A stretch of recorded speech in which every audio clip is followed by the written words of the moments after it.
Saudara-saudara, seperti kita ketahui, Bani Israel ini terdiri dari 12 suku. Pada suatu ketika terjadi hal yang demikian. 11 suku Israel menyerang satu suku Benyamin. Jadi suku Benyamin ini dikeroyok oleh 11 suku Israel. Itu yang mati dari suku Benyamin 50.000 orang laki-laki. Mati. Dibantai oleh saudara-saudaranya yang 11 suku itu. Mengapa hal itu bisa terjadi? Begini ceritanya. Di Israel ada disebut orang Lewi. Orang Lewi ini dari zaman Musa sudah disuruh Musa membantu anak-anak Harun melakukan, membersihkan, memelihara alat-alat kebaktian di kemah suci. Jadi kemah suci itu tempat tabut Allah. Di dalam tabut Allah itu tersimpan 2 loh batu, yaitu 10 perintah Allah yang ditulis oleh jari-jari Allah sendiri. Jadi di kemah pertemuan itu. Jadi orang-orang Lewi ini membantu anak-anak Harun memelihara perabotan-perabotan suci untuk kebaktian, ya. Nah, ceritanya begini. Suatu ketika di zaman hakim-hakim, ada seorang Lewi yang tinggal sebagai pendatang di balik pegunungan Efraim. Ia mengambil seorang gundik dari kota Bethlehem. Tetapi gundiknya berlaku serong dan pulang ke rumah ayahnya ke Bethlehem. Setelah 4 bulan, orang Lewi ini rindu kepada gundiknya. Maka ia menyusul ke Bethlehem untuk menjemput gundiknya. Setiba di rumah gundiknya, ia disambut gembira oleh mertuanya. Jadi orang Lewi ini menginap di rumah mertuanya. Pagi-pagi orang Lewi ini berkemas ingin pulang membawa gundiknya yang menjadi istrinya ini. Tetapi bapak mertuanya ini mengajak dia ngobrol, bicara karena masih kangen, ya. Dan dijamu dengan makanan. Akhirnya sore lalu menginap lagi semalam. Pagi-pagi bangun lagi orang Lewi ini bersama istrinya akan pulang, ya. Tetapi terjadi lagi, diajak ngobrol lagi sama bapak mertuanya. Ya namanya bapak mertua ya dihormatin lah, ya. Jadi orang Lewi ini dijamu makan, lupa hari, sudah sore, orang Lewi ini nginep lagi. Nah, orang Lewi ini sudah beberapa hari seperti itu ditahan terus mau pulang sama mertuanya. Orang Lewi ini bersama istrinya ingin meninggalkan kota Bethlehem balik ke pegunungan Efraim. Tetapi karena berangkatnya menjelang petang, ya. Jadi menjelang petang nih karena ditahan-tahan lagi, disuruh nginep lagi, orang Lewi ini nggak mau. Nggak ada. Dia bilang, udah berapa malam saya nginep. Jadi menjelang sore hari, mungkin udah jam 2, menjelang jam 3, ya. Orang Lewi ini pergi, meninggal mertuanya, pamit ya bersama gundiknya. Nah, akhirnya orang Lewi ini juga membawa satu bujangnya, ya. Jadi dia bertiga, ya. Lalu pergilah ketiga orang itu pulang ke rumahnya di balik pegunungan Efraim. Ketika hampir malam, ya, mereka tiba di kota Yebus. Kata bujangnya, hari sudah gelap. Kita harus bermalam di kota orang Yebus. Tetapi tuannya orang Lewi tersebut berkata, kita tidak akan singgah di kota asing yang bukan kepunyaan orang Israel. Kita akan berjalan terus sampai ke Gibea, ya.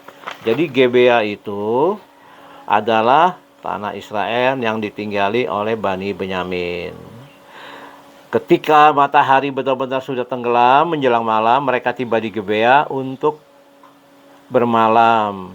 Jadi kalau orang asing itu masuk kota, ya, dia duduk di tengah lapang. Jadi seperti ada alun-alun di kota itu, dia duduk sampai ada orang menawarkan dia mampir ke rumahnya, bermalam di rumahnya, ya.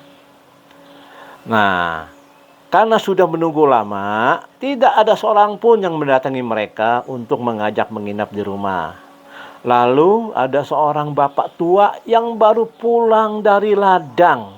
Bapak tua itu bukan orang Benyamin, tapi dari pegunungan Efraim dan tinggal di Gebea sebagai pendatang perantau. Ketika orang tua itu melihat ada orang di tanah lapang, ibalah hatinya. Lalu bapak tua itu mendatangi mereka dan bertanya, "Kemanakah engkau pergi dan dari manakah engkau datang?"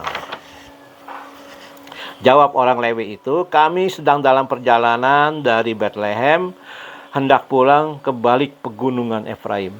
Dan kami kemalaman, tapi tidak ada orang yang mengajak kami untuk singgah bermalam di rumahnya." Lalu kata orang tua itu, "Janganlah bermalam di tanah lapang. Bermalamlah di kemahku. Setiba di rumah bapak itu, maka dijamulah mereka makan, minum ya, setelah mereka membasuh kaki ya." Jadi mereka ini diajak bapak tua ini yang baik hati ya ke rumahnya. Ketika mereka sedang bergembira, makan, minum, datanglah orang-orang kota itu. Jadi datang nih orang-orang Gebea nih. Mereka adalah orang-orang dursila mengepung rumah itu, menggedor-gedor pintu rumah dan berteriak pada orang tua itu, "Bawalah keluar orang yang datang ke rumahmu itu supaya kami pakai." Jadi orang yang datang itu orang Lewi ini dan dua orang ini ya, gundik dan suaminya suruh keluar supaya dipakai ya. Sama seperti mirip kayak di Sodom dan Gomora ini kejadiannya. Lalu keluarlah bapak tua itu menemui mereka. Dan katanya, "Tidak, saudara-saudaraku, mereka adalah tamuku. Janganlah berbuat jahat. Tetapi aku mempunyai anak perempuan yang masih perawan." Dan gundik orang itu, "Baiklah, kubawa keduanya, anaknya yang masih perawan dan gundik orang itu, perbuatlah kepada mereka yang kau pandang baik." Tetapi orang-orang dursila itu tidak mau mendengar perkataan itu. Mereka mengincar orang Lewi itu, ya, suruh keluar, ya. Nah, akhirnya orang Lewi itu membawa keluar gundiknya. Jadi membawa sendiri doang gundiknya ya. Dibawa keluar gundiknya. Kemudian orang-orang dursila itu bersetubuh semalam-malaman dengan perempuan itu ya, sampai menjelang pagi.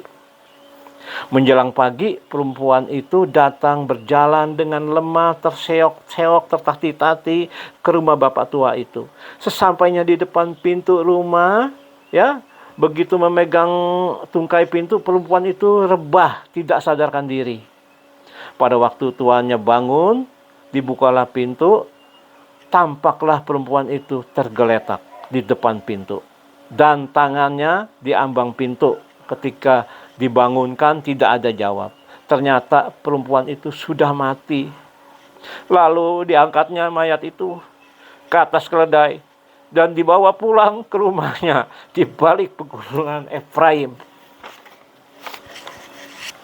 Sesampainya di rumahnya, orang Lewi ini memotong-motong mayat gundiknya menjadi 12 bagian. 12 potong. Masing-masing satu potong diberikan kepada 12 suku Israel. Tentu menjadi gempar seluruh suku-suku Israel. Mereka berkata, hal yang demikian seperti ini belum pernah terjadi, belum pernah ada sejak orang Israel berangkat keluar dari tanah Mesir. Ini adalah kasus mutilasi pertama di bangsa Israel. Lalu orang Lewi tersebut dipanggil, disidang, dipertanyakan. Lalu berceritalah orang Lewi ini bagaimana kejahatan itu terjadi. Lalu orang Lewi itu, si gundiknya sampai diperkosa dan mati, diceritakan. "Aku sampai dengan gundikku di Gebea, kepunyaan suku Benyamin, ketika malam. Dan orang-orang dursila di Gebea mendatangi aku, mengepung rumah tempat aku bermalam, dan memaksa membunuh aku, dan gundikku diperkosa. Mereka beramai-ramai pesta sampai pagi, hingga gundikku mati. Ku ambil gundikku, ku potong-potong, tiap potong ku kirim ke seluruh daerah Israel. Sebab orang itu telah berbuat mesum, berbuat noda di atas sesama orang Israel. Dari kasus di Gebea ini, 11 suku Israel meminta kepada saudaranya Bani Benyamin untuk menyerahkan orang-orang yang telah berbuat dursila. Jadi 11 suku ini meminta kepada Benyamin orang-orang yang telah pesta dursila itu ya, orang-orang dursila ya. Tetapi orang Benyamin itu menolak memberikannya. Nah, karena menolak, akhirnya terjadi perang. Dikeroyok suku Benyamin ini oleh 11 suku Israel. Yang tewas dari suku Israel 40.000 orang. Benyamin 50.000 orang. 90.000 orang Israel tewas karena kasus hal dursila ini. Dan orang Benyamin ditumpas, dikalahkan. Semua orang laki-laki Benyamin dibunuh. Kota Gibea dibakar, di bumi hanguskan. Demikian.